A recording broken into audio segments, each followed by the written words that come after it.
Muling iginiit ni City Councilor Tino Dizon ng siyudad ng San Fernando ang mahigpit na pagpapatupad ng Anti-Mendicancy Ordinance upang mapanatili ang kaligtasan sa mga lansangan at maiwasan ang pagsasamantala sa mga namamalimos, lalo na ang mga bata. Ang City Ordinance No. 2026-024 na isinulong ni Dizon ay kaakibat ng Presidential Decree No. 1563 o Mendicancy Law of 1978. Sa ilalim ng batas, may multang 3,000 hanggang 5,000 pesos ang sino mang mahuhuling nagbigay ng limos bilang bahagi ng kampanya laban sa pamamalimos sa kalsada.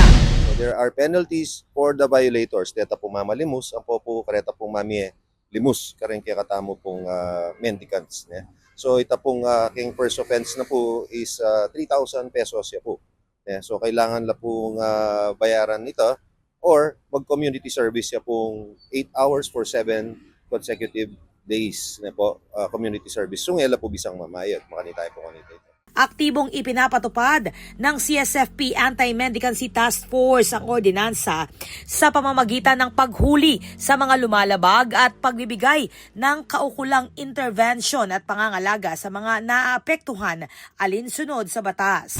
It's not support po, then po mamalimus. So nga po mamaya karela, makwala po. Ela po magdaton keti po. So etala po sana didenan, ang pong pwede tamo mo rin pong marakap so mamaya tamo pong saop. Kareni pong mamalimos po. Layunin ng programa na alisin ang pamamalimos sa lansangan at tiyaking ligtas ang publiko.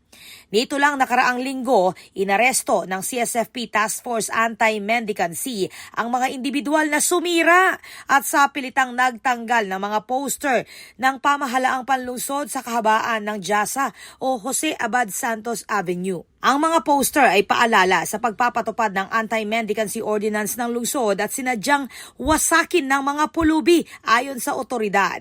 Kakasuhan ng mga sangkot habang ang iba ay isa sa ilalim o ire-refer sa Department of Social Welfare and Development o DSWD depende sa kanilang edad at kalagayan. Muling iginiit ng city government na dapat igalang ang mga ordinansa at abiso ng lungsod. Hindi umano kukonsintihin ang mga vandalism at paglabag sa batas upang mapanatili ang kaayusan at kaligtasan ng publiko. Ako po, Patricia Mamangon para King News Force Pampanga.